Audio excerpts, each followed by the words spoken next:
Appreciate you guys and Commanders family. I am here with our special teams coordinator, Larry Izzo. Now, Larry, I call you Larry? Absolutely. Okay, you were special requested by our fans. That has never happened before on Command Center, so we had to get you on here. So first things first, how does it feel to already be beloved by our Command Center family? I'm very touched by that. Yeah. It's awesome. Yeah. It's great to be back here, and so I'm looking forward to this little one-on-one session that we got. I'm excited, man. It was nice talking to you earlier. Now, we spoke. You're from here. High school right up the way. You said 35 years ago you were here, right? That's what you said, 35 years? I went to Broad Run High School. Yes, sir. Back in late 80s, left in 1990. Obviously, things have changed quite a bit in the 34 years that I've been gone. Yeah. Don't really recognize the place. But, a lot of what shaped me as a young football player started here in Ashburn.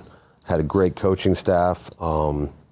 They developed me growing into that role that I was in, and really, I think it helped me a great deal. My early days here, I played in the Lower Loudon Football League in 8th grade. Wow. Then played for Coach Jerry Smith at Broad Run, and so still talk to these guys, so it's cool to be back. So coming here, was it like a homecoming? Because you told me you have ties in Houston, but like being back in the DMV when you found out you'd be coming back here, was it like a homecoming for you? A little bit, I remember living here back in the day when the Commanders were, winning Super Bowls. Just coming back here, it's surreal to be back. Speaking of Super Bowls, as a player, you had a lot of accolades. All-Pro, you made a few Pro Bowls, you won 3 Super Bowls with the New England Patriots. During your time as a player, what did you learn, what did you gain that's helped you today as a coach? My playing career, played 14 years. Obviously, when I came in, I knew right away that special teams was going to be how I made the roster. And so I was able to carve out a role and then play for a long time. And so obviously, special teams for me is everything, and working with our roster, the young guys that we're going to have here, we always tell them, this special teams is going to be the easiest path to the roster. You can carve out a role there. So my playing career, that's what I learned was special teams, that's how you eat. So I've treated it that way for a long time, and now as a coach, that's where it's at for me. You talk about learning as a player during your player career. You got to learn with some really heavy hitters. Bill Belichick. What about them made you say, you know what, I want to be a coach? I played for a lot of great coaches and worked for some. So, I came in the league with Jimmy Johnson was my coach. Yes, sir. Went up to New England, had Bill Belichick, played for Rex Ryan, and then I worked for Tom Coughlin, Pete Carroll. So I've been around great coaches, and I think I've taken a little bit from every one of them in terms of shaping kind of how I view things and my philosophy. But to answer your question, what about my time in New England has helped me as a coach? I would say just my awareness and understanding of situational football. I think when you play up there in New England under Bill, you learn a great deal about just the game in general and situational football in every phase, and how how special teams can factor into winning and losing games. So it was cool playing for him, and I'd like to think that I've taken a little bit, from those experiences, and it's helped me greatly as a coach. Appreciate you sharing that, and clearly you made the right decision becoming a coach. Like I said, you won 3 Super Bowls with the Patriots, but then you go to the Giants as a coach. And you win a Super Bowl against that Patriot team. Oh, man. I have to ask you, man, what was that like? Was it awkward? Was it crazy? Or was it exciting getting a chance to beat guys that you were so familiar with? Well, it was all of those things. But it was my first year coaching. You go in, you don't really know what it's all about, and then you go and you win the Super Bowl your first year against your former team, where on the other sideline I got a lot of my old teammates playing for them. So it was awesome.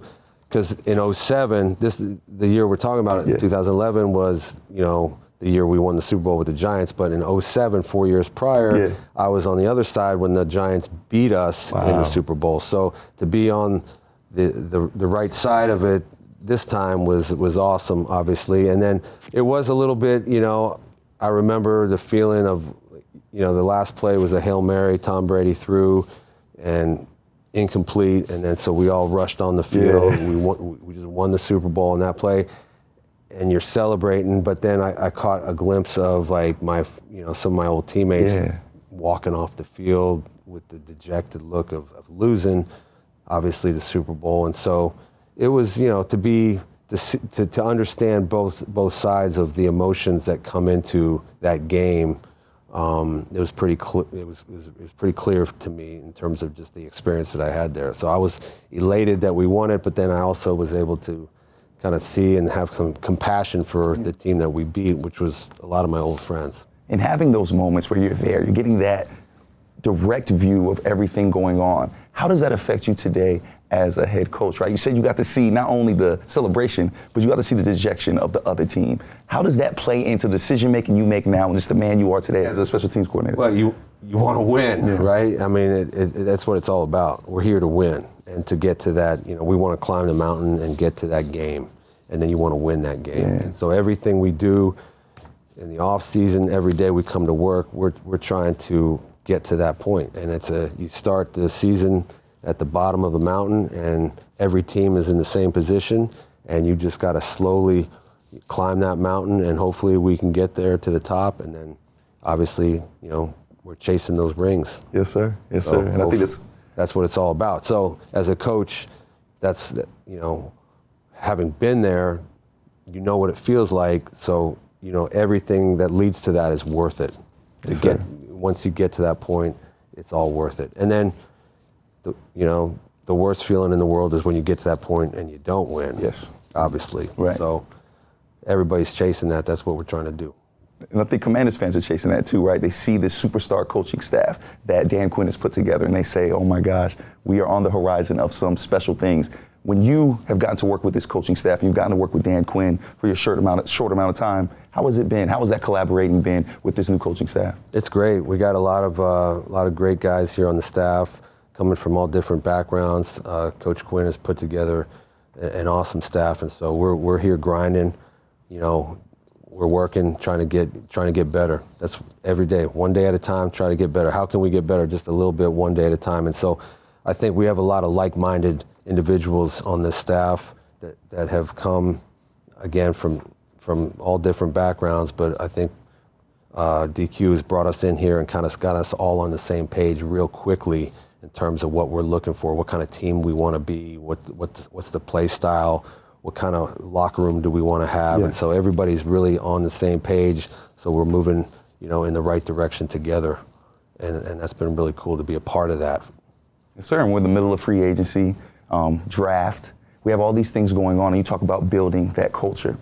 What guys are you looking for on your special teams alone that you need? What kind of character do you need from these guys if they want to be on the Washington Commanders? I'm looking for dudes that want to run and hit. Yeah. That's number one thing. Like you. They want to play fast and physical. That's how we're going to play.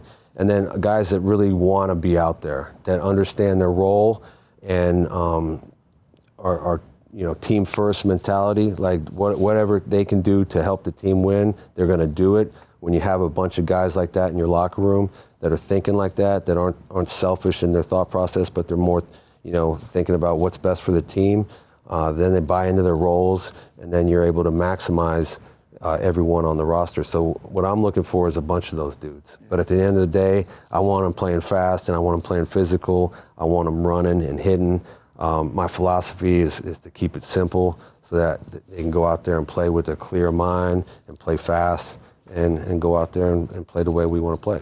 I think one thing that helps with that is leadership, especially veteran leadership. And we have a punter, one of the best punters in the league in Trezway, right? He has his own podcast. He's a fan favorite. How excited are you to get to work with a punter like Trezway? Oh, it's cool. I spent some time with him a couple years at the Pro Bowl. Awesome dude. So, yeah, really excited about working with Trez and can't wait to get started. Yes, so we're excited to see what you have to do. Now, before I let you go, we have some other talent around here, right? We have some guys that are on command center that believe that they could do a little bit of everything. I don't know if you're familiar with Logan Paulson and Fred Smoot. Oh, there are other analysts on the show, and what we had them do a few weeks ago was kick some field goals. We had a group chat, and we asked, hey, guys, do you think you guys can kick a field goal? And Fred Smoot right away said, I can hit a 35-yarder easy. Okay. So, of course, when somebody says that, you got to get on the field and try it out. So what I want to do is show you a clip of Logan Paulson and Fred Smoot kicking, and I want your live reaction as we watch. Is that cool with you? Awesome. So clearly you can see Fred's missed 3, Logan's hit 1 and missed 1. Oh, okay, right down the middle. Nice. On a scale of 1 to 10, what are you giving Logan right there? He didn't really get the ball up that much, but he made it. He made it, right? Right. That's what we're trying to do. Yes, sir. Yes, sir. Now let's take a look at Fred Smoot. This is Fred Smoot right here. Now, he played defensive back for us. Got a little swag, right? He jaywalking out Athlete. there. Oh, man, that's disappointing. After all the lead into that? After all that. I was expecting more. No, you were saying, when you saw him approach the ball. What about that made you exclaim like that? When you saw him approach the ball, was that not a good approach? Yeah, a little bit rough around the edges right there. We're going to have to clean that up. Not really sure if he knew where the ball was going to go, and neither did I. Well, clearly it didn't go through the uprights, Coach, but you know what? We're not going to have that problem this season because we have a coordinator like you and we have some great guys on this roster. Hope so. I hope we don't have any problems like that. But, yeah, I'm looking forward to it. Can't wait to get to work. Well, Coach, we appreciate your time. Thank you so much for hanging out with us. Welcome home, and we can't wait to see what you do this season. Fellas, back to you. Thank you.